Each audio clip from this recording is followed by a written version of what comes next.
Hello and welcome back to the No Dig Norfolk Gardener and the Veg Garden Update for 2022.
Now, I don't know about you guys, but for us, September has been a fantastic month. There was lots to harvest, but more importantly for us, it's the first month since May where we've had some real meaningful rain that's really started to replenish the soil's reserves.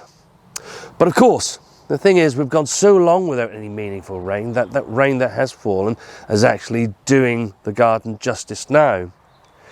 We're going to need to see quite a bit of rain over the autumn and winter period to actually put back the reserves and stocks that it had at the beginning of this year. But we're in the hands of the weather for that. There's not an awful lot we can do about that. We need to see what the weather does for us. But fingers crossed, we do get that rain and the soil is replenished of its water reserves. But what it has done, it's actually made everything in the garden grow. It doesn't seem that long ago that it was August and we'd been putting some plants in the ground late July, beginning of August, and they were really struggling. They were tiny for so long. But as we go round on this plot update, you'll see just how well things have grown since that rain has come. As usual, here we are, we start off in bed one. And you can probably see behind me that Mrs. W's been really busy with the hedge trimmer. And we've gotten rid of a lot of the foliage of those shrubs so that we can let some real sort of light and air through into this plot. You can see some of the remnants behind me here. That's going to go to the compost. You can see here, these are the carrots that we sowed back at the end of March this year, beginning of April. And we're going to lift these. It's going to be our next job after we finish this particular video. So whatever's in the ground now, we're going to lift, and Mrs. W is going to process, and they'll be frozen so that we have something in the freezer for later in the year when we want carrots. And you know, they're of a good size now. So, and if we pull them out, you can see there. Oh, that one snapped actually, but they're of a good size. As you can see, that's actually snapped. Let me see if I can get another out. There we are. They're of a really good size now. And in time Mrs. W chops them up and blanches them, gets them into freezer bags. There's some lovely carrots there.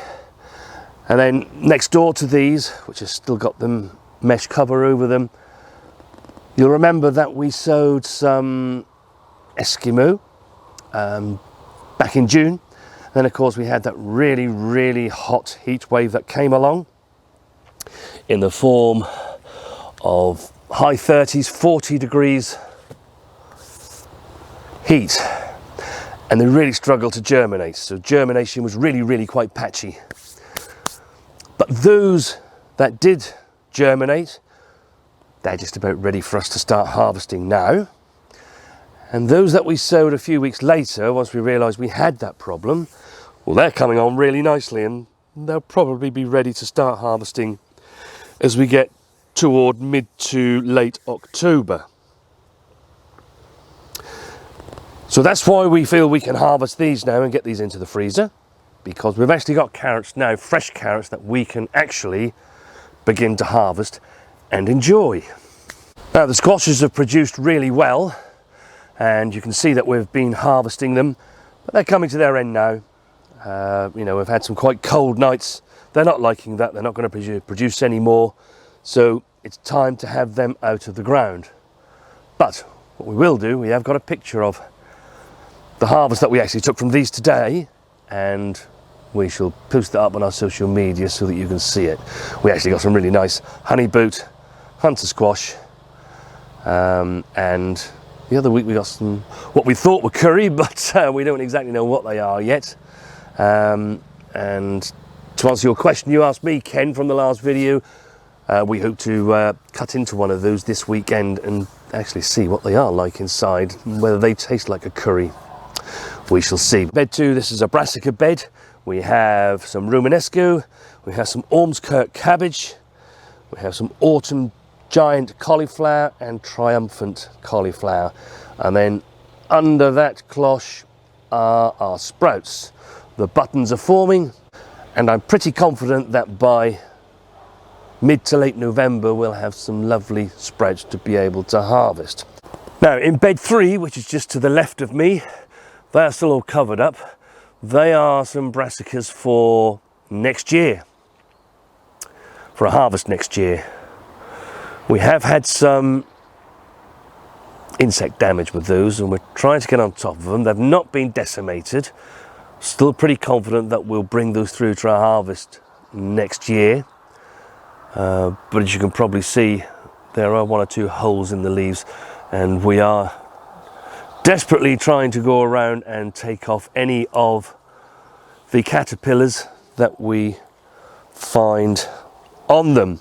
Now here in bed 4 we have our parsnips, and I did post a picture on our social media pages of a parsnip that Mrs. W pulled earlier last week. I did have to tell her off a bit and say, you know, it's too early to be pulling those. You need to wait until you get a frost on them. It's normally her telling me off, because it's normally me that can't wait to harvest something, but there we go. We do like our parsnips, but they are so much better if you can wait until the frost comes. Now, I pulled the covers off these so you can see how we're getting on here. These are some Calibres. It's a Calibres called Marathon, and it's not going to be long before we start having some of those. Just in the middle there, you can see that the flower head is now starting to produce. So we'll be enjoying those during the month of October. Now when we were in bed 2 and I was showing you that brassica bed, you can see that I've been around there and tidied the plants up. Haven't done it on this bed yet, deliberately left these here like this so that I can just show you what I do if you haven't seen before, but these leaves are not going to do this plant any more good. Now it just so happens that these are coming toward their harvest, so it really isn't going to make that much difference. But you can see that as they deteriorate and get to that stage, that's when slugs are encouraged. It's also when diseases and such become involved. So the best thing you can do is to remove these from your plants. Now, you don't have to wait until you're getting somewhere near your harvest. These cabbages are not going to be harvested yet. You can just take those off, any of those that really aren't doing the plant any good at all. Let me get my bucket from over here. It's not going to hurt the plant in any way. Indeed, it's going to do it more good than harm, because these leaves really can't do much for the plant. In this bed here is where the purple sprouting broccoli is, and if you remember, we have Rudolph and we have Claret. So the idea behind this is that we start to get a harvest from Rudolph from late December, January, February, part way into March, and then hopefully Claret kicks in toward the end of March, April and May, so that we achieve our goal, which we're trying to, which is to have a fresh vegetable to harvest every month of the year, and hopefully for every week of the year. Again, some of them have got a bit of insect damage in the main. They're really good. I can see this one here has. But apart from that, the rest of the plants are looking really good.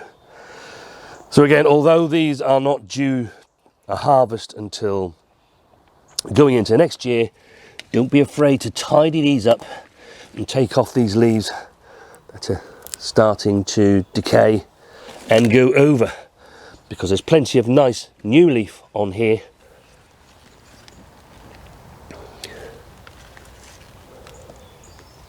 to ensure that the plant can continue to photosynthesize and grow. Now, the greenhouse and the polytunnel is starting to come to an end. And as we move into next month, it'll be time to take these plants out. For us, this season is going to happen sooner rather than later. Normally we would leave these plants in here until well into October, even getting towards the end of October, just to see what we can get. But both in here and in the polytunnel,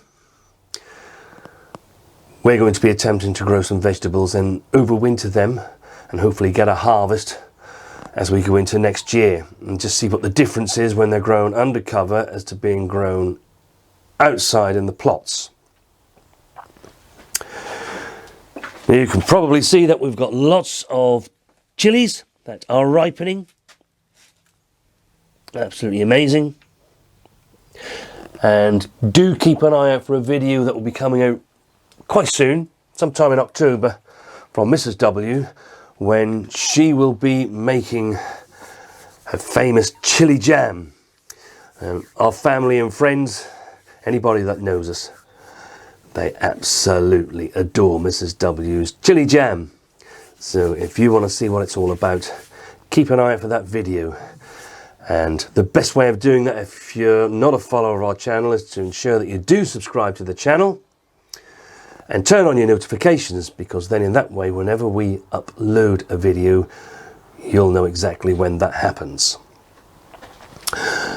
Now, as for the aubergines, we did mention in the last video to ensure that you do take off all your flowers now to hasten the harvest of the fruit that you do have, and that's exactly what we've done, and it's doing really well. So you can see we have some really nice aubergines. And that's about how they want to be when you harvest them. They've still got a bit of a sheen on them. They're firm to the touch. They're not soft. Once they start to go dull, then there's likely to be more seed formation in there than when they're at that stage that we've just looked at. Here we are in the polytunnel, and at long last, myself and Mrs. W have managed to get the roof back onto the polytunnel. So that plastic that I purchased not that long ago, that's been put over. It's working. There's no more rain coming in here. It's actually quite warm in here. Now, because it's had no roof, some of these plants have been slightly delayed in their harvest, because we still have some tomatoes waiting to turn red. And you can see that those San Marzano are turning red, so we can get a harvest from those. All the peppers, however, they did all colour up to the colours that they should be. We've harvested all those and they're back down in the house. And our next job is to look at these plants. What we do want to try and do is to try and overwinter peppers and chilies. So keep an eye out for that video, because that should be coming out pretty soon. It's not going to be long before we do what we need to do and show you how we're going to do it. Now, the chilies in here, because there's been no roof on it, I don't think they're not even looking like they're going to turn red like they are in the greenhouse. But that's fine.